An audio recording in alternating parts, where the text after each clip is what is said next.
American Dream, Little Pink Houses for You and Me. Well, the song certainly helped that come true for John Mellencamp. And now with home prices about as low as they'll go, some deals are a downright steal. Unfortunately, there are some real estate agents out there that aren't reputable and in many cases who are downright criminal. Stuart Vener is a national real estate and mortgage expert, and he's going to give us some info on how we can avoid pretty much getting ripped off and taken and misled. First of all, tell us who is suspect in, or who is susceptible, I should say, to this sort of misleading information? First-timers or experienced or any home buyer? It can really happen to anyone, but I think the first-time home buyer is probably the most susceptible to being misled because they're new, they're novices, and they really don't know what to expect. And what are some of the red flags of being misled? Well, number one, you're buying a home, you're not buying a used car. Okay. And you don't want to deal with a realtor who's treating you like they're trying to sell you the little car that the little old lady from Pasadena drove. And if they tell you, you might be looking at a house and all of a sudden, as soon as you show a little bit of interest, 4 other people are waiting to make an offer. Tell them, let the other people have it. You know, there's always another house out there, isn't it? There sure is. I always tell people there's always a better house, unless you're maybe Queen Elizabeth. Yeah, she's pretty much got us on that one.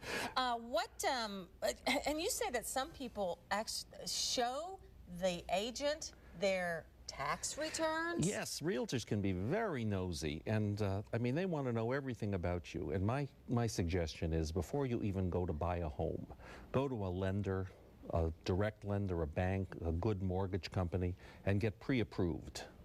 And you show the realtor, this is how much I can buy, this is how much I can afford. And don't let them try to seduce you into saying, oh, you can do a little better. Get what you can afford. And you don't need to disclose your personal information to that real estate agent. And don't become a good friend with the realtor. The realtor's trying to make a commission. So why wouldn't you want to become a friend with that person? You want to have a friendly business relationship, but you don't need to become a buddy with this person. After the sale is done, if you like the person, you want to become a friend, that's another story. But when you're buying this home, this is strictly a business relationship. So if they ask you too many personal questions, then that should also be a red flag, I imagine. Absolutely. You have no obligation to answer someone's question just because they ask you. Okay. Well, what it sounds like to me, though, is that perhaps it may be questionable ethically, but is it really criminal of them to ask these things? No, it's not criminal, and sometimes it's a little overselling. Also, I think a very, very important thing is if you find a home that you do like, get a home inspection. And don't use the inspector necessarily that the real estate office recommends.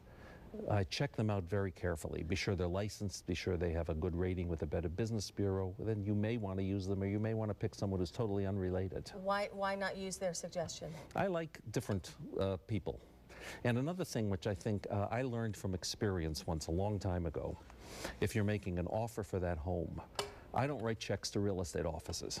Who do you make I write checks to title companies. And the realtors say, no, we need to have a check made to our office. No, you don't. Make a check out to the title insurance company and write it in the contract, and you'll have a lot easier time getting your money back if the deal doesn't go through. If it falls through. Absolutely. Okay. Well, you have some great advice, and I imagine the bottom line is do your homework, find somebody with a good reputation, and keep your distance, at least until after all the stuff is signed. Caveat emptor, buyer beware. Yes, always. It's always on us. Thank you very much for coming in. You have a lot of information. Thank you. And time now to find out